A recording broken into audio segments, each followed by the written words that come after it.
up in the sky. Look, it's captivating. It's energizing. It's Eliances Heroes.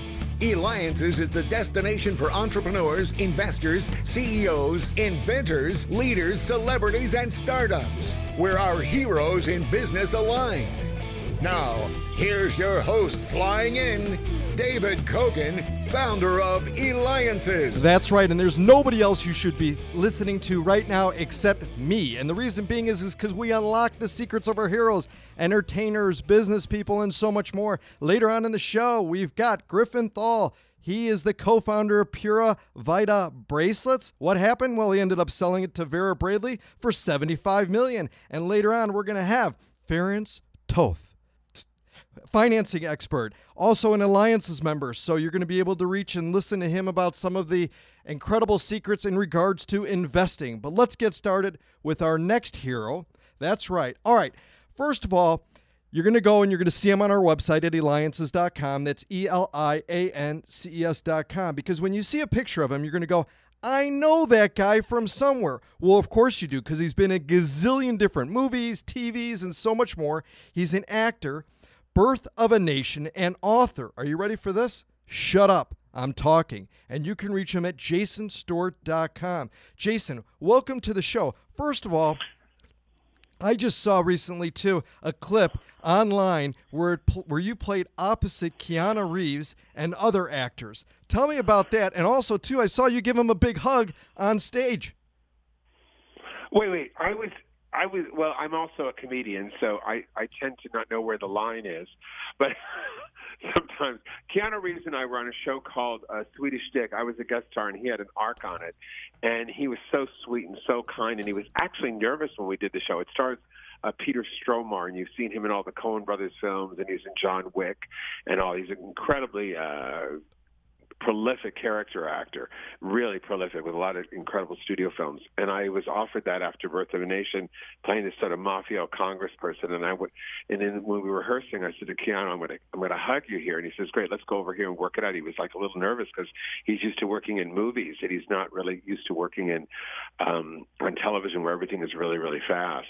And then he said, I have no place to stay. Can I stay at your house? And he's been at my house for almost a year and a half. It's really weird. Wow. Well, I'm kidding. Well, I was going to. You know what's so funny is every time I say that about Keanu, people believe me.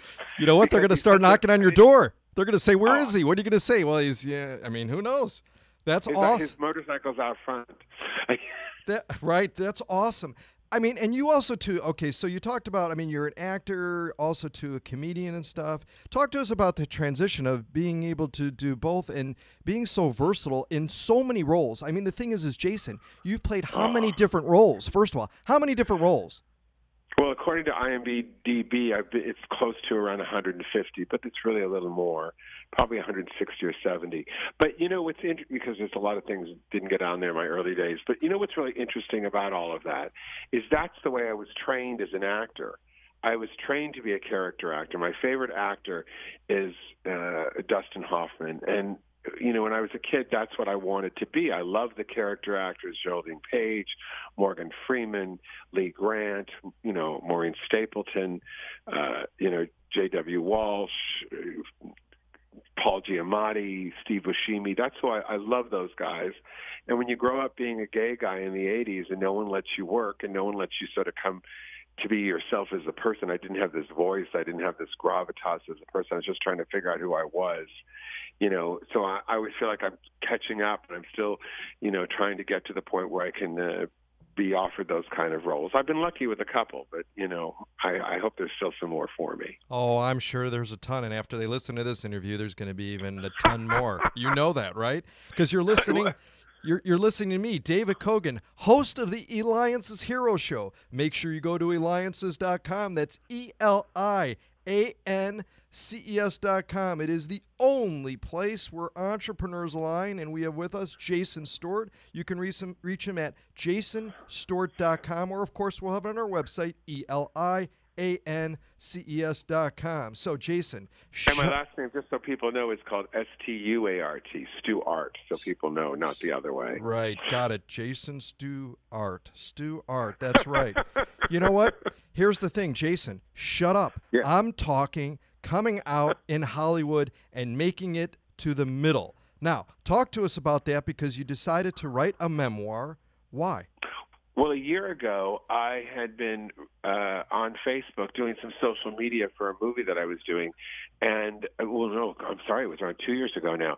And Dan Duffy, who had been a producer on a show that I had done quite a bit when I was touring, called The Stephen D.C. Show, hit me up and said, hey, I wrote this new book called The Half-Life, about him having cancer and how he survived it. And I immediately bought it, read it, was so touched. And then I actually called him and I said, this book touched me so much, the writing and just the way you told your story, and it was like you were speaking, and that's what I want my book to like. I wish I could get somebody like you to help me write my book. And then he'd say to me, I'd love to. And I thought, oh, my God, well, I guess I have to write it. And so we started working together. He lived in St. Louis, and I live here in Los Angeles, and we did it over Skype. And I would tell my stories. He would write them down. Then he'd send them to me. Then I'd rewrite it, and then we'd rewrite them together. And it took around a year. And then I just called everybody I knew, and I said, I have a book. How do I get it published? And I called everybody I knew. My friend Richard Weiss, who's a comedian, turned me on to this publisher called CCB Publishing in Canada. And they said, oh, yeah, we've been fans of yours since we saw you at the Montreal Comedy Festival. And we were a big fan of the movie, one of the movies, I can't remember which movie it was that you liked so much. And I said, great. I said, I'll send you some stuff. And I sent him a couple chapters. And he said, I'd love to do this book. And then it came out in June, and I've been doing PR for it since, and it probably will be for the next year. And the title came from, it was going to be called I'm Not Barbara Streisand. But then the publisher said, she's going to have a book coming out next year. She could sue you. I said, great. Great. Just what we that's need. Great PR. That's great PR. He said, no, that's not what you want.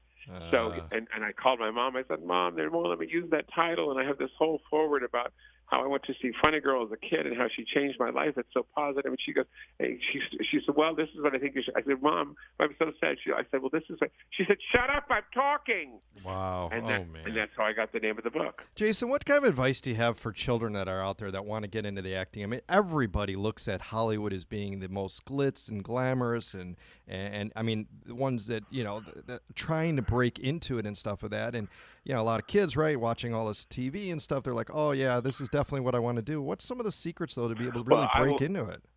I will meet kids all the time. They'll say, this is my life. I must do this. It's for me. God waved a wand over my head and said that I should be an actor. And I said, what have you acted in? They said, school plays and community theater. I said, well, okay. I said, there's a couple things. First, if you really want to be an actor, you have to learn your craft. And you have to go to class, and you have to find out whether you really want to do this. And there's two things.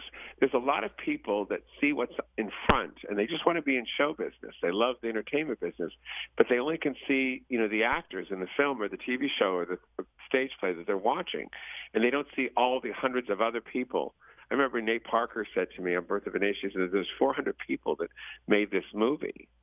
And so there's lighting design people and stunt people and writers and makeup and art direction and casting and writing and directing and producing and a grip. So there's a million jobs you can do in the business and still be a part of it. You may not have the talent or the wherewithal to do it.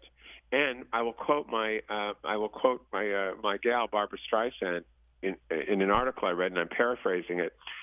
A good friend of Barbara said, hey, I have this niece who wants to be an actress. Will you speak with her? And Barbara said, yes, of course. They meet, and the girl says to Barbara, do you think I should be an actress? And Barbara says, no. And she says, why? She says, well, because if you have to ask, I believe it has to be something that you have in your soul that you have to do. For me, it's like this lover that never stops calling. I mean, there's a part of me that just so many years wanted to quit. It was just so hard what it does to you emotionally as a human being, the way people, treat you, because you're not pushing a product. The product is you. Right. And for a little gay Jewish boy who grew up in, the Hollywood area, it was just sort of, there was no place for me. And people would tell me to my face that I needed to do something else. Wow. And they did for years. And even as I get older now, they decide that you're too old to do this, or you're too this to do that, or you're TOO. There's always a TOO somewhere. And I just kept showing up. My dad always used to say, my dad was a Holocaust survivor. And he wasn't in the death camps, but he was in the internment camps, and he was locked in ghettos for years. And he said to me, when you go to the interview, what you should do is you should wear a tie. Let them know you mean business. And what I took that to mean was be your best self, no matter what, and keep showing up. That's awesome. And that's what I try to do in his memory. He passed away 7.5 years ago. Well, Jason, definitely be yourself, and you're definitely being yourself and being your best, because you entertain and give the voice to those who want to talk. That's a hero. Jason Stuart. Make sure you go to JasonStuart.com. That's Jason, Stuart.com.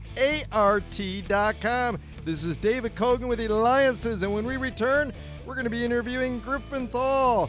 He's got over 2 million followers on Facebook. David Kogan with Eliances.